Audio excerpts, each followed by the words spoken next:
Today is day number 2 of GBJAM. This is my second devlog, and today I worked on converting some of my sprites into tile maps here, so you can kind of see I didn't do the full 16 thing, but I do have these outer corners and outer edges just to make these tiles look a little bit nicer. So if we zoom in here, you can see they're broken up into these little chunks. It's kind of subtle, but I think it does definitely help break up the visual like field when looking at these kind of caves. And I also have these decorative little spikes at the top. But to show you the rest of what I've done, I'm actually going to hop into the game here. So I also added a little bit of a start menu. So when we press enter, it does a little animation, and now we're in the game. So my kind of idea for the general direction here is you'll jump off, and you can maybe get a hint that there's something up there, but you can't really see it yet. And then you'll come along this way, and actually when you start out, you won't have the sword. So maybe you'll see the enemy, and you'll want to go back. Or maybe you decide to go this way initially anyway. And then you get here, and you can't jump over it. And the way I do have my settings right now, you can jump like this, but don't worry about that. Initially, I want it to be like just a very small jump. You can only do like 1 block at a time. So I'll be changing that. But the idea here is that you can just see the sword there, kind of pique your interest, see what's going on. So then you'll have to head back this way, and then venture past these enemies that just crawl up and down these vines. And you'll have to get past them, and you'll get a jump upgrade, so then you can go back and get the sword, and then come back this way again. And there you saw I actually do have a hit mechanic. So I'll go back this way, just so we can demonstrate what I've got here. So I added a black outline to the sword just to make it a little more visually apparent what's going on. And mainly, most of my work today was actually on the combat system. So the enemy actually detects when you hit them, they do a little explosion, and oh, that's interesting. Okay. Huh. Not sure what's going on there, but I'll have to fix that. Anyway, you also get stuck in place for a second when you hit, kind of like a hit stun type thing in like a fighting game, or like a freeze frame, just to make it feel a little bit more so there's like a difference between hitting an enemy and not hitting an enemy, right? And then also you can get hit by enemies, they just knock you back some. I haven't implemented a health mechanic yet, but that will be the next thing. And also, if you were curious about this, you cannot use this to boost into blocks. I did make it so that there's the... Oh, well, maybe I should make it so you can't get hit stunned like that, but... Yeah, because if you're doing this, then... Oh, that's a little unfair, isn't it? But, yeah, there'll be plenty of time to balance that later. Anyway, another thing is that they actually come back. I plan to have this thing mostly one just extremely large level, so there won't be any like room transitions or anything. So I want to have the respawn based on basically going back and coming after, going away and coming back after a little while. So it's just based on distance. Once you get a certain distance away, they'll respawn, and then you can come back. So implemented down attack, up attack, side attack, and side attack in the air. All of these work. And I am pretty happy with the combat system, actually. I want to make it like not, super fluid, like a Hollow Knight type thing, but I mean, I don't think I would have the skill to do that anyway. I mean, who am I kidding? But I think this does kind of emulate that feel of almost like a Castlevania type thing, like those old games.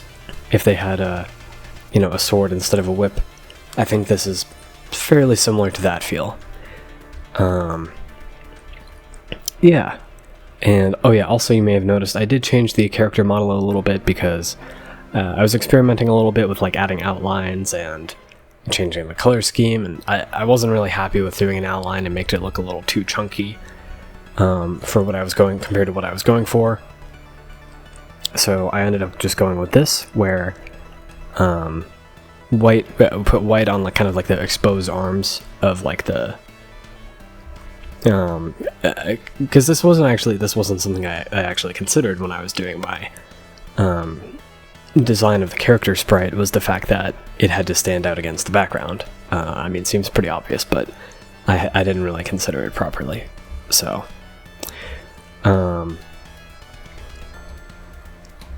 yeah. Oh, that's odd.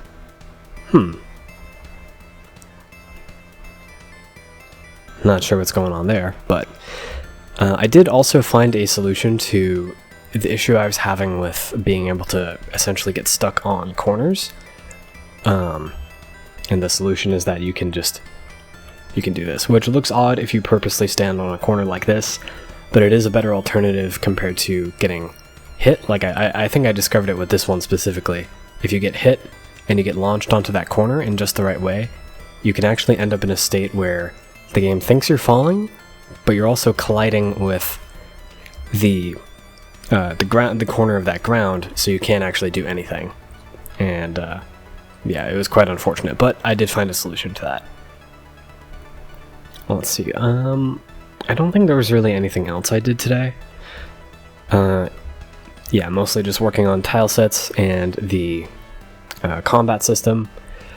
I was thinking I do have a concept for kind of working on the spooky theme of the game jam, because so far not really that spooky, to be honest. I mean, I guess maybe you could consider these guys spooky, but my idea is basically having something kind of similar to Death in Symphony of the Night, where instead at the end of the game, after you've beaten like I don't know, maybe I'll have like 3 bosses or something.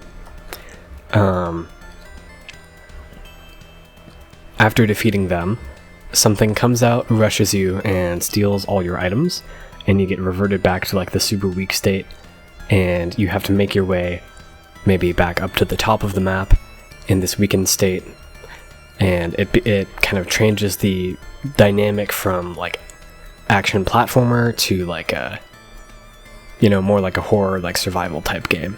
I think that would be an interesting mechanic. And it also would be in keeping with the sort of the Castlevania tradition of having the inverted castle, right? Yeah, I think that is an interesting idea. Relatively, it doesn't expand the workload tremendously, but I think it would still have a good payoff. And yeah, that's kind of where my mind's at the moment for this. Let's see, I don't think there's anything else that's really been going on. I did do a little bit of work on music today, but I didn't really get anything done. An interesting little trick I learned actually is, I didn't find an easy way to do this, and maybe this seems obvious to someone who's more familiar with Game Maker Studio, but I just created a sprite that is invisible and then with no collision mask, like it's all collapsed into one little corner.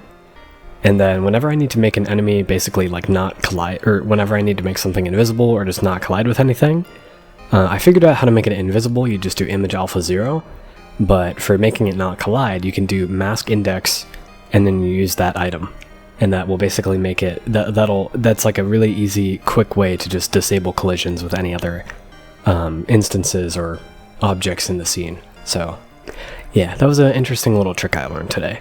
Also, I don't believe I went over this in my other video, but something I did figure out, very, very useful trick for getting these pixel perfect type graphics, is that you don't modify the X and Y directly when you're moving your object around. Instead, you create your own variable, which I've called sub X and sub Y for like sub pixel, and then you treat these as the X and Y, like the real X and Y coordinate of your object, and then only at the end of the step function, when everything's done, you do X round sub X and Y round sub Y.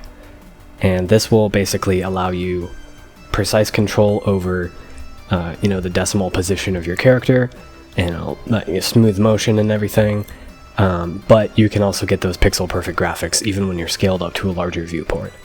So those are a couple little tricks I learned that maybe you'll find interesting if you're also using Game Maker Studio. But I think that's going to about do it for today's video. Thank you for watching, and I will see you tomorrow.